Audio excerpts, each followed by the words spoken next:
Assalamualaikum warahmatullahi wabarakatuh. Waalaikumsalam Waalaikumsalam warahmatullahi warahmatullahi wabarakatuh. Perkenalkan, kami dari kelompok 5 akan mempresentasikan hasil diskusi kami, yaitu mengenai teknik penyusunan instrumen, tes, dan non-tes. Sebelumnya, perkenalkan, anggota dari kelompok 5 yaitu berisi 5 orang. Yang pertama, Elsa Ayuniktias Wahyudi dengan NPM 33, Nada Nadidah dengan NPM 35, Yunita Safitri dengan NPM 39, Lulu Syarkia dengan NPM 51, dan Niken Rikusuma dengan NPM 53. Untuk materi pertama akan disampaikan oleh Elsa Ayuniktias. Kepada Elsa dipersilahkan.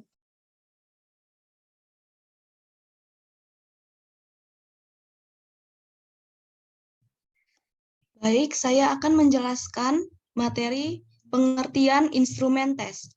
Instrumen adalah seperangkat alat ukur berupa tulisan, materi, lisan yang dipakai untuk mengukur sesuatu. Mengukur proses dan hasil belajar. Alatnya adalah tes atau non-tes. Tes merupakan instrumen yang digunakan untuk melakukan pengukuran. Tes terdiri atas sejumlah pertanyaan yang memiliki jawaban benar atau salah. Jadi, tes pembelajaran merupakan alat ukur yang dalam pembelajaran untuk menilai dan mengevaluasi sampai sejauh mana proses pembelajaran mencapai sasarannya. Selanjutnya, jenis tes. Jenis tes berdasarkan fungsinya sebagai alat pengukur perkembangan atau kemajuan belajar. Yang pertama ada tes seleksi. Tes seleksi ini dijadwalkan dalam rangka penerimaan calon siswa baru, di mana hasil digunakan untuk memilih calon peserta didik yang tergolong paling baik dari sekian banyak calon yang mengikuti tes. Yang kedua, tes awal atau pretest. Tes ini dilaksanakan dengan tujuan untuk mengetahui sejauh manakah materi yang akan diajarkan dikuasai oleh para peserta didik. Materi tes awal pada umumnya ditekankan pada bahan-bahan penting yang seharusnya sudah diketahui atau dikuasai oleh peserta didik sebelum pelajaran kepada mereka. Yang ketiga, tes akhir. Tes akhir dilaksanakan dengan tujuan untuk mengetahui apakah semua materi pelajaran yang tergolong penting sudah dapat dikuasai oleh para peserta didik. Jadi, jika hasil tes akhir itu lebih baik daripada tes awal, maka dapat diartikan bahwa program pembelajaran berhasil. Yang keempat, tes diagnostik. Tes diagnostik adalah tes yang dilaksanakan untuk menentukan secara tepat jenis kesukaran yang dihadapi oleh para peserta didik dalam suatu mata pelajaran tertentu. Dengan diketahuinya jenis-jenis kesukaran yang dihadapi oleh peserta didik, maka dapat dicarikan solusi yang tepat untuk memudahkan kesukaran tersebut. Yang kelima, tes formatif. Tes formatif adalah tes hasil sudah manakah proses pembelajaran telah berjalan. Dan yang keenam, tes sumatif. Tes sumatif adalah tes hasil belajar yang dilaksanakan setelah sekumpulan satuan program pengajaran selesai diberikan. Tes ini dikenal dengan istilah UAS atau ujian akhir semester. Sekian dari saya kembalikan ke moderator. Terima kasih Elsa atas penyampaiannya. Untuk materi selanjutnya akan disampaikan oleh Nada Nadidah. Pada Nada, disilahkan. Baik, materi selanjutnya yaitu langkah awal pengembangan tes. Yang pertama ada karakteristik tujuan pembelajaran. Halaman 109. Tujuan pembelajaran paling mengandung 3 komponen, yaitu yang pertama ada tingkah laku, yang ketiga ada kondisi luar atau external condition. Poin yang kedua, mengembangkan spesifikasi tes, yaitu tujuan penyusunan untuk menentukan kompetensi sehingga menjadi petunjuk dalam penulis soal.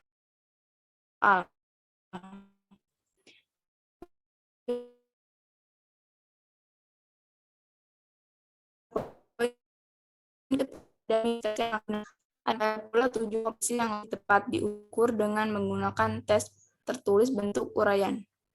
Moderator. Terima kasih kepada Nada. Materi selanjutnya sampai Saudari Yunita Fitri. Silahkan. Baik, terima kasih kepada moderator. Untuk yang selanjutnya yaitu teknik penyusunan tes. Ada 8 langkah yang harus ditempuh dalam penyusunan tes hasil prestasi belajar yang baku seperti berikut ini. Yang pertama, menyusun spesifikasi tes.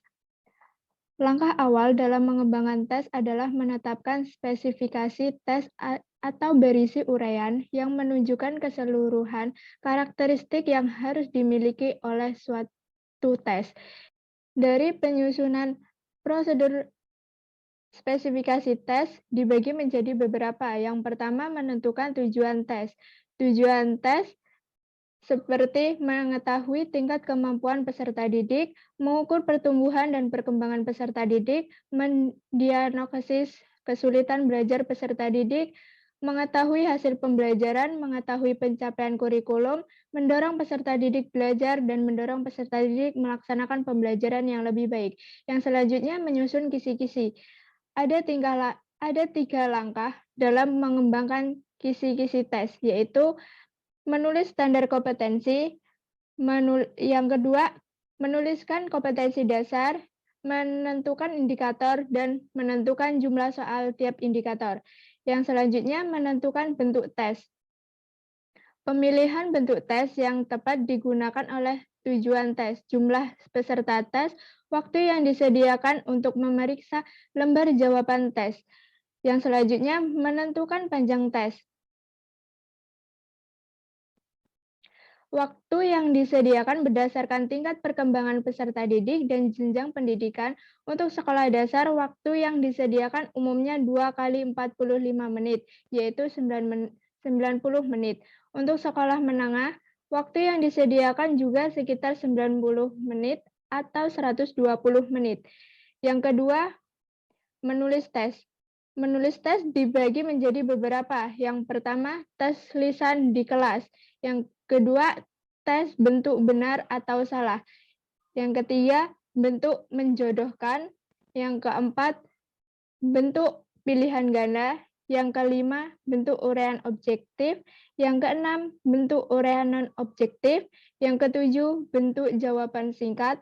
Yang kedelapan, dan yang selanjutnya yaitu mentelaah soal tes.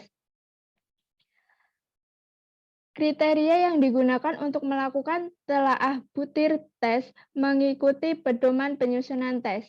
Kriteria butir tes adalah sebagai berikut. Yang pertama, pokok soal harus jelas, pilihan jawaban homogen dalam arti isi, panjang kalimat pilihan jawaban relatif sama, tidak dapat petunjuk jawaban benar, hindari penggunaan pilihan jawaban semua benar atau semua salah. Yang selanjutnya yaitu melakukan uji coba tes. Sebelum soal digunakan dalam tes yang sesungguhnya, uji coba perlu dilakukan untuk semakin memperbaiki kualitas soal. Yang kelima, menganalisis butir tes. Seperti telah dijelaskan di atas bahwa uji coba yang dilakukan dapat diperoleh beberapa informasi yang penting tentang kualitas soal yang telah disusun. Yang keenam, memperbaiki tes. Setelah uji coba dilakukan dan kemudian dianalisis, maka langkah berikutnya adalah melakukan perbaikan-perbaikan tentang bagian soal yang masih belum sesuai dengan yang diharapkan. Yang ketujuh, merakit tes. Setelah semua butir soal dianalisis dan diperbaiki, langkah berikutnya adalah merakit butir-butir soal tersebut menjadi satu kesatuan tes. Yang kedelapan, melaksanakan tes. Setelah langkah menyusun tes selesai dan telah direvisi pasca uji coba, langkah selanjutnya adalah melaksanakan tes. Yang kesembilan, menafsirkan hasil tes. Hasil tes menghasilkan data kuantitatif yang berupa skor. Skor ini kemudian ditafsirkan sehingga menjadi nilai, yaitu rendah, menengah, atau tinggi. Tinggi rendahnya nilai ini selalu berkaitan dengan acuan penilaian. Ada 2 acuan penilaian yang sering digunakan dalam bidang psikologi dan pendidikan, yaitu acuan norma dan kriteria. Jadi tinggi dan rendahnya suatu nilai dibandingkan dengan kelompoknya atau dengan kriteria yang harus dicapai. Sekian penjelasan dari saya kembalikan ke moderator. Terima kasih atas penjelasan dari Saudari Yunita. Selanjutnya akan disampaikan oleh Nada Nadidah. Kepada Nada, dipersilahkan. Baik, selanjutnya materi pengertian teknik non-tes. Teknik non-tes merupakan teknik penilaian untuk memperoleh gambaran terutama mengenai karakteristik, sikap, atau kepribadian. Seiring dengan berlakunya kurikulum tingkat satuan pendidikan atau KTSP yang didasarkan pada standar kompetensi dan kompetensi dasar, maka teknik penilaian harus disesuaikan dengan hal-hal sebagai berikut. Yang pertama, kompetisi yang diukur. Yang kedua, aspek yang akan diukur, yaitu pengetahuan, keterampilan, atau sikap. Yang ketiga, kemampuan siswa yang akan diukur. Dan yang keempat, sarana dan prasarana yang ada. Selanjutnya, saya kembalikan ke moderator. Terima kasih kepada Saudari Nada. Materi selanjutnya akan disampaikan oleh Saudari Niken Trikusuma. Kepada Niken dipersilahkan. Baik, terima kasih moderator. Di sini saya akan melanjutkan pemaparan yaitu jenis-jenis teknik non-tes. Hasil belajar dan proses belajar tidak hanya dinilai dengan tes, baik melalui bentuk soal tes objektif maupun tes subjektif, tetapi juga dapat dinilai oleh teknik dan alat penilaian bukan tes atau non-tes. Teknis non-tes ini digunakan untuk menilai aspek-aspek pada diri siswa yang sulit atau tidak dapat diukur dengan angka. Misalnya, menilai sikap, minat, kerajinan, hubungan sosial, dan sebagainya. Next. Alat-alat penilaian non-tes dibagi menjadi 5. Yang pertama yaitu wawancara. Sebagai alat penilaian, wawancara dapat digunakan untuk menilai hasil proses belajar. Kelebihannya, bisa kontak langsung dengan siswa sehingga dapat mengungkapkan jawaban secara lebih bebas dan mendalam. Lebih dari itu, hubungan dapat dibina lebih baik sehingga siswa bebas mengemukakan pendapatnya.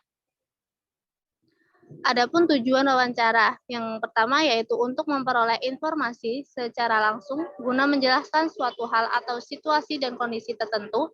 Yang kedua, untuk melengkapi suatu penyelidikan ilmu. Dan yang ketiga yaitu untuk memperoleh data agar dapat mempengaruhi situasi atau orang tertentu. Yang kedua yaitu kuesioner. Kuesioner memiliki kelebihan yaitu sifatnya yang praktis, hemat waktu, tenaga, dan biaya. Cara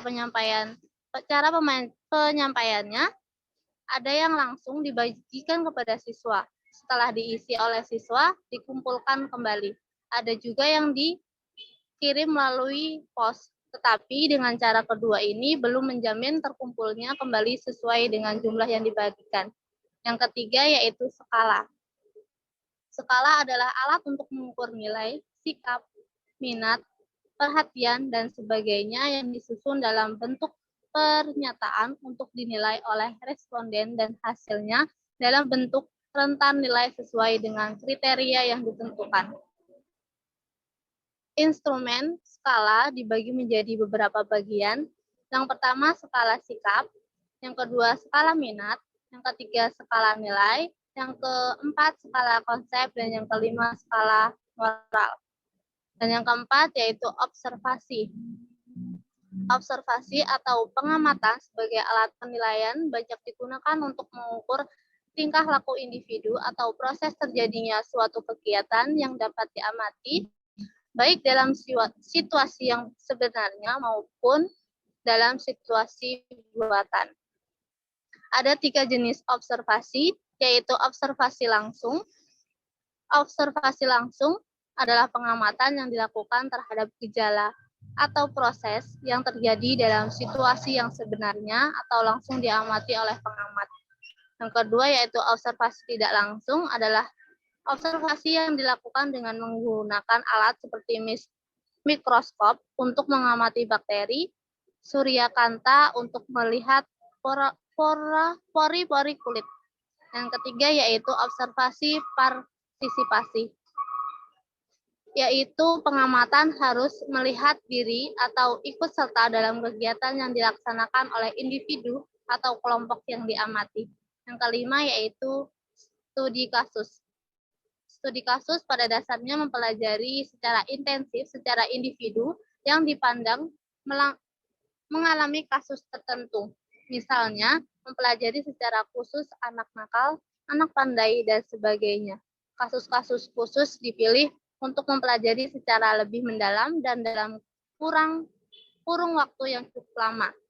Mendalam artinya mengungkap semua variabel yang menyebabkan terjadinya kasus tersebut dari berbagai aspek yang mempengaruhi dirinya. Baik, yang itu saja yang bisa saya sampaikan.